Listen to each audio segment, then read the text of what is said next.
Shalom Bapak Ibu Saudara yang dikasihi Tuhan. Kita berjumpa lagi dalam perenungan intim dengan Allah. Pada hari ini, hari Sabtu tanggal 16 Mei 2026, kita akan mendengarkan dan merenungkan sebagian daripada firman Tuhan yang bertemakan Sahabat dalam Kristus. Sebelum kita memulai untuk mendengarkan dan merenungkan sebagian daripada firman, mari kita bersama-sama berdoa terlebih dahulu. Bapa yang baik, terima kasih Tuhan untuk hari ini ya Bapa. Kami sebentar akan mendengarkan sebagian daripada firman-Mu. Kami mau membuka hati dan pikiran kami untuk dapat menerima firman-Mu dan dapat merema bagi setiap kami.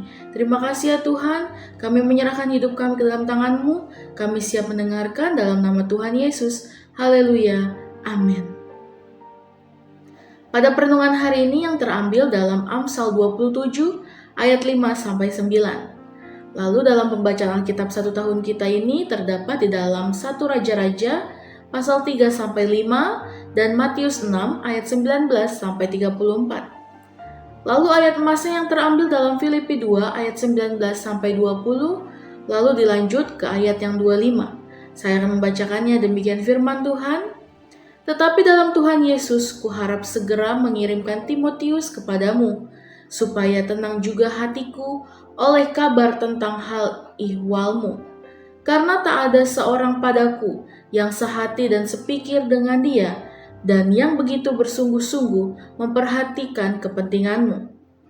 Kuperlukan juga mengirim Epaphroditus kepadamu, saudaraku, teman sekerja dan teman seperjuanganku. Dalam perjalanan hidup ini, kita sering kali merasa bahwa kita harus kuat sendirian. Kita belajar untuk mandiri, bertahan, dan tidak bergantung kepada orang lain. Namun semakin kita berjalan dalam kehidupan, terutama dalam pelayanan, kita akan menyadari satu kebenaran yang sangat dalam, bahwa tidak ada seorang pun yang dipanggil untuk berjalan sendirian.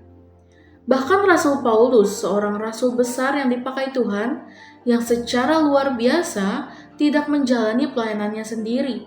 Ia memiliki orang-orang di sekitarnya, orang-orang yang bukan hanya rekan kerja, tetapi sahabat dalam Kristus. Di saat pelayanan menjadi berat, di sana tekanan datang, di saat iman diuji, Tuhan seringkali tidak langsung mengirim mukjizat besar dari langit, tetapi Ia mengirim orang-orang yang setia di samping kita. Teolog terkemuka bernama John Stott berkata, kehidupan Kristen tidak dimaksudkan untuk dijalani sendirian, tetapi dalam persekutuan yang saling menguatkan. Seorang sahabat yang mengerti hati kita, seorang rekan yang tetap tinggal saat yang lain pergi, seorang saudara yang bukan hanya berkata tetapi bertindak, dan itulah yang kita lihat dalam Filipi 2. Paulus tidak hanya berbicara tentang doktrin tetapi tentang relasi yang hidup, relasi yang dibangun dalam Kristus.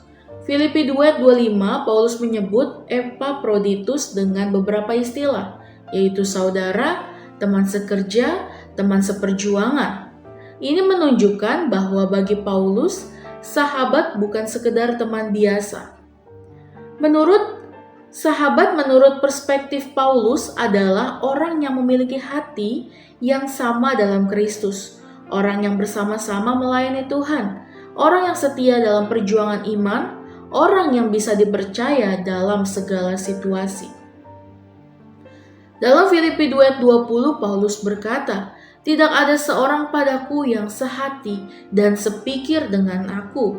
Ini bukan sekedar hubungan emosional, ini adalah kesatuan hati dalam Kristus. Surat Filipi ditulis Paulus saat ia berada di dalam penjara. Dalam kondisi terbatas, justru terlihat siapa yang benar-benar setia.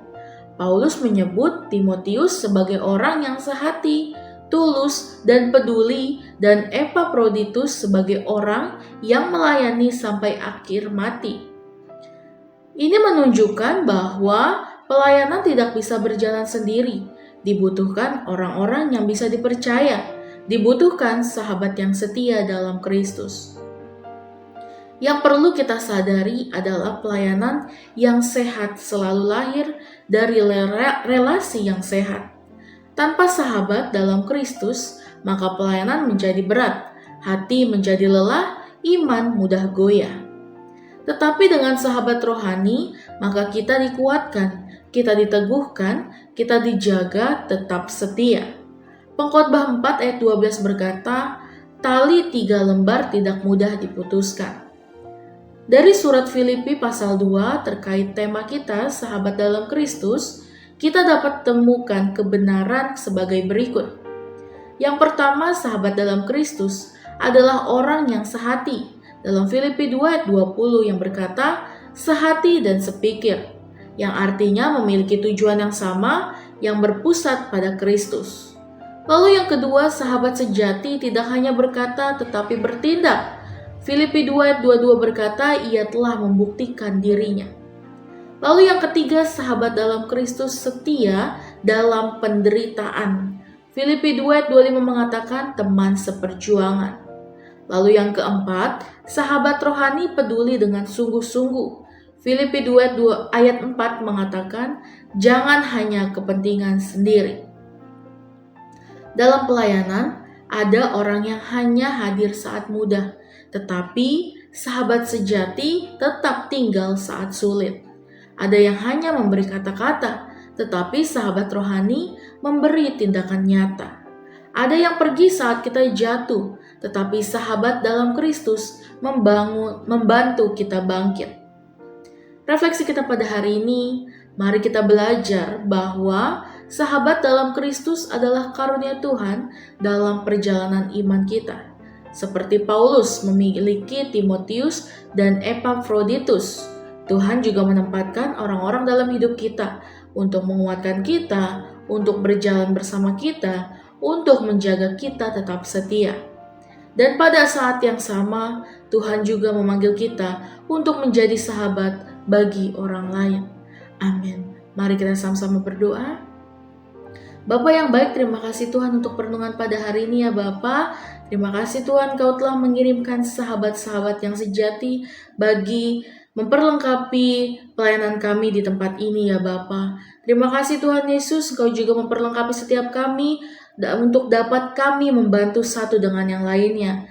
Biarlah melalui sahabat-sahabat yang telah Kau kirimkan kepada kami ya Bapa, nama-Mu selalu dipermuliakan Tuhan. Terima kasih Tuhan Yesus, berikan hikmat bagi setiap kami juga ya Bapa, untuk dapat membantu orang lain ya Tuhan.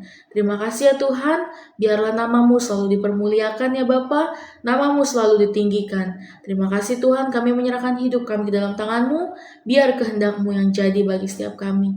Terima kasih ya Bapa, dalam nama Tuhan Yesus. Haleluya. Amin. Salam sejahtera bagi kita semua. Shalom.